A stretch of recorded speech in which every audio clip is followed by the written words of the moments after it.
Hello, this is Editing Jackie to let you know that if you've watched the video on Tuesday all the way through, then you have in fact seen this video already. If you were unable to sit through that video because of the audio quality, this video is for you. It's the same footage but without music underneath and then edited to be like a little more clear and concise, so it is shorter. So apologies for that. I got the new computer, and then with the new computer came different editing software, and I'm still figuring out how to use it. And I learned the hard way, apparently, that things in the editor sound a whole lot different than they do on YouTube because the music was not that loud in the editor, like at all. It comes through so much more on YouTube. But I hope you enjoyed the video. The reason why I decided to re-upload is because this information has been requested before, so I want you guys still to have it, but in a way that is like more accessible.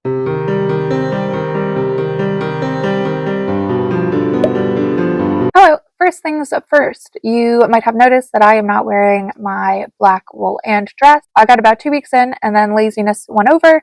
I took it off to wash and then never retrieved it to put it back on. So I've been wearing my own clothes the last couple of days.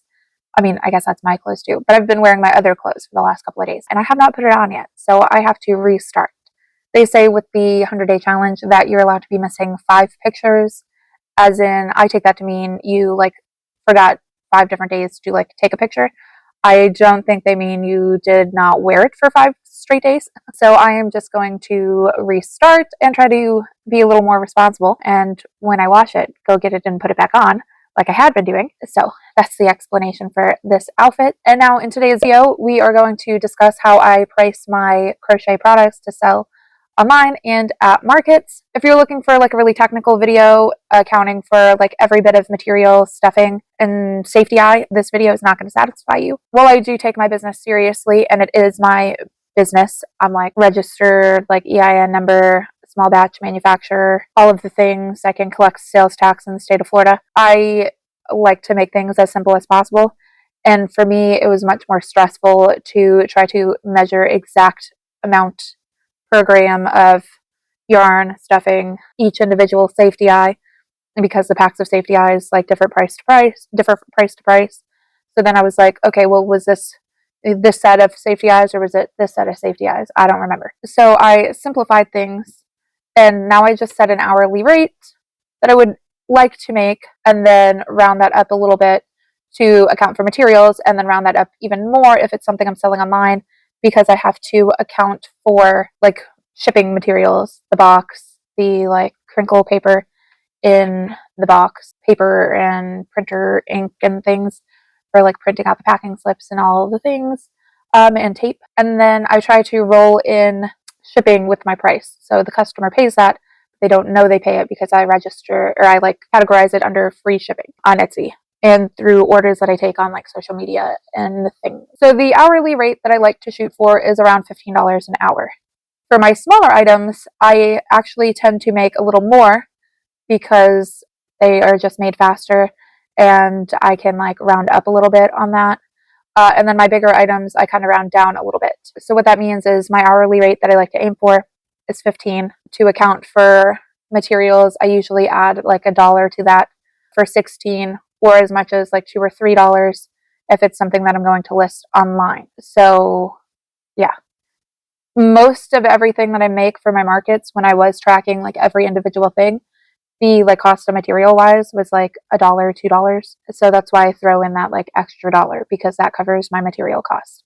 So I have my like set hourly rate, and then I time myself. Okay, so let's get into an example. My little mini All From Jade octopi, those take me 20 minutes, including like the blanket yarn version that's slightly bigger. You've seen them in my other videos. I will link the last everything I made for my upcoming market video right here, so you guys can see everything. The small version that's made with just regular worsted weight yarn takes me 20 minutes and costs less to make than the slightly bigger version that's made with blanket yarn, but it takes me the same amount of time basically. So at $15 an hour, if it takes me 20 minutes, I should be pricing about $5. I tend to sell my small versions that are regular worsted weight yarn at $5 to $6. That $6 being like actually accounting for material and keeping that $15 an hour price point. And then the bigger ones, because they are bigger, and I think that size of items should also play a factor in pricing items, I sell them for $9, and I actually recently have started selling more in the blanket yarn version for $9.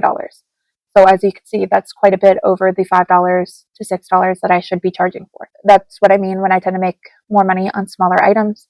They're faster to make, but because I tend to use thicker yarn, or if I'm using worsted weight yarn, I hold it double to make a slightly bigger product, I have more of a chance of making a little more money on them than if I make a mermaid that takes like 3-4 hours to make and I only sell it for like 35-40 bucks.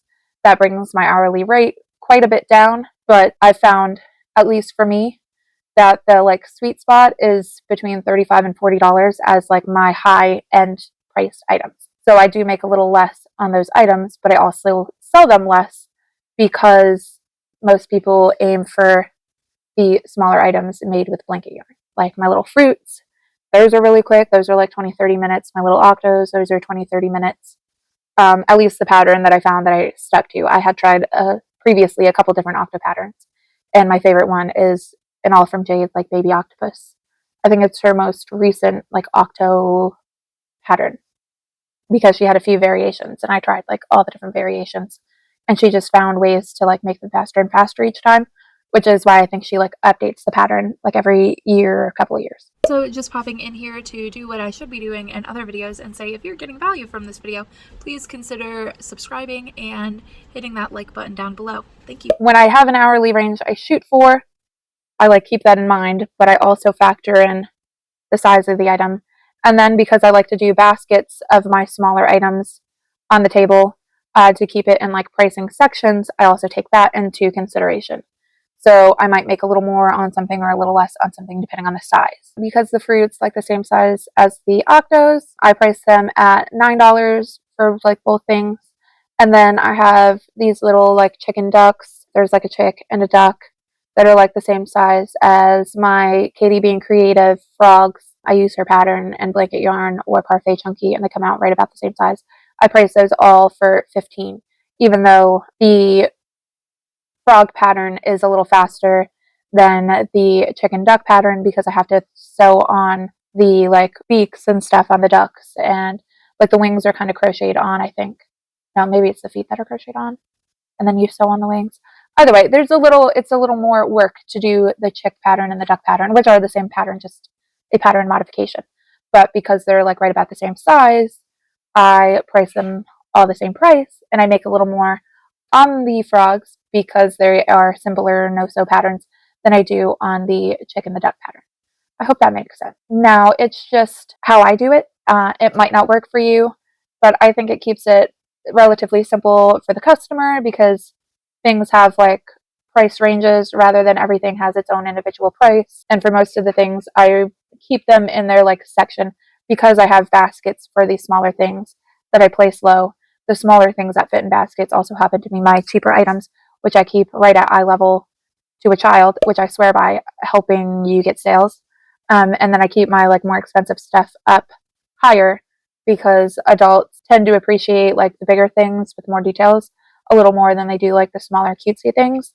So parents will pick them up and be like, oh, this will be perfect for so-and-so. And then they tend to like buy that. I mean, it doesn't always work like that, but you'll notice trends like that the more you sell. So yeah, that's just how I do it. And I think it's what's easy and works for me, and what's easy and works for my customers.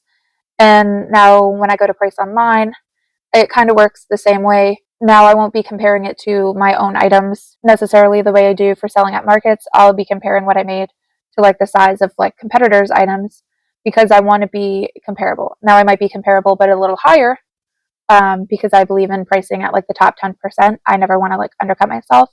But if somebody is selling a toy this big for like $35-40, and then I'm selling a toy this big for like $150, whose do you think is going to sell more? And that's not to say customers always shop the cheapest thing, because that's a common misconception. They definitely do not always shop the cheapest thing. Some people might, but that you're going to notice, especially for people who shop on Etsy, is like not the norm. People go to Etsy because it's handmade, handcrafted, like higher quality things. It's not just like craft moms throwing up stuff that they made in their spare time. Most of the sellers on Etsy, especially if you go look at most of the top sellers, you could tell the hobby people apart from the like, this is my business and I take it serious people.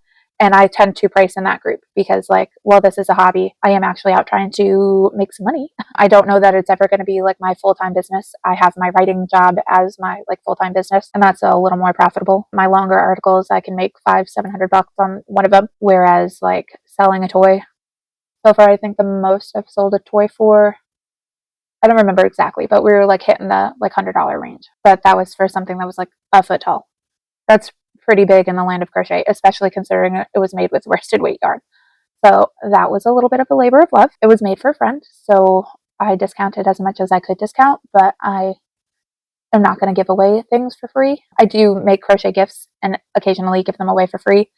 Like my sister-in-law's birthday was last weekend. Well, her birthday party was last weekend, and I made her a cow because she's like obsessed with cows. And you'll see the video of me making the cow at some point this month on my channel. But yeah, when I want to make a gift for free, I will in fact make a gift for free.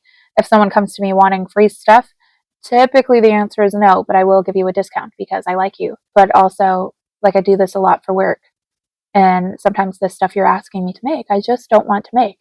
But money is pretty incentivizing. But that's why I like to do custom orders. Some people hate doing custom orders.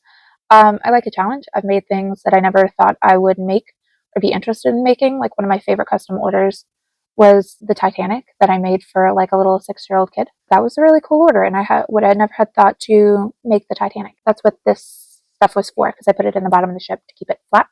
And I also just used that again for another custom order for a child because I like made a replica of like his little like Play-Doh sculptures. I did like plushy versions of that. That was pretty cool. Anyway, I'm just babbling now. The whole point is this is what works for me. It may not work for you, but people have asked me how I price my products, and this is how it is. To like recap, for myself, I aim for an hourly rate of like $15. Typically, I stay within the like 10 to 20 range, but like the whole aim is at least $15 an hour. I'll bump it up a little bit to like account for materials costs, and then I price like in categories, which also helps bump it up because I make more on the octos made with that. Like that accounts for some of my materials for my more expensive things that I'm only getting like a $10 or $12 hourly rate for when I made them. But because I make more on my like lower price stuff, I can sell my like bigger, higher price things a little bit cheaper than I normally would because I make so many sales on the lower price things where I'm making more. You see what I mean? And then for my online stuff, I set an hourly rate that's usually a little bit higher because I have to account for like shipping materials and things. And then I price not based off my own stuff. I price more based off the competitors' things to try to stay like in line with them as much as possible on the higher end, but in line with them. So I'm not like crazy out in left field. And then I meant to say earlier, like I have proof that people don't just buy the cheapest thing that they can find, because when I used to sell jam on Etsy, and I'll link the video right here where I talk about how much I like initially made on Etsy. I think I talk about it. If not, the thumbnail was a callback to that. But I made like $3,000 in a couple months selling jam. And I was selling like 4 ounces of jam for like $11 or $12. I was like, I'm pretty sure at the time, the most expensive jam on Etsy. And people thought that like it was going out of style, like a lot. That's half the reason why we shut it down, was because it was just my spouse and I making jam for, it felt like, the entire freaking world. And it's like stopped being fun. And I never want to do anything unless it's like I actually enjoy doing it. Like occasionally I'll get an order that I don't love making, but I still enjoy crocheting in general. So I'll like continue to do it. But yeah, people will buy things even if they're expensive. And yeah, so don't ever like undercut yourself. I mean, you can a little bit strategically, kind of like I do on some of my higher price things, but don't make something that takes 2 hours and sell it for $5. Like, please don't. One, you're like way undervaluing yourself, which is obviously not something you want to do. And two, it helps further the like mindset to people that crochet is just a hobby. It's not hard. Yarn is cheap, and it makes it harder for people who want to price things like a little more reasonably to be able to do so, when they could just go to you and pay $5 for like something this big that took you a bunch of hours to make. You know what I'm saying? So value yourself more, but please value like our business also, because it's important to not just you, but to everybody to feel over. Yeah. I'm going to be done talking, and that is it for this video, and I will see you guys in the next one. And if you want to see more crochet content, feel free to click on this video right here. Bye!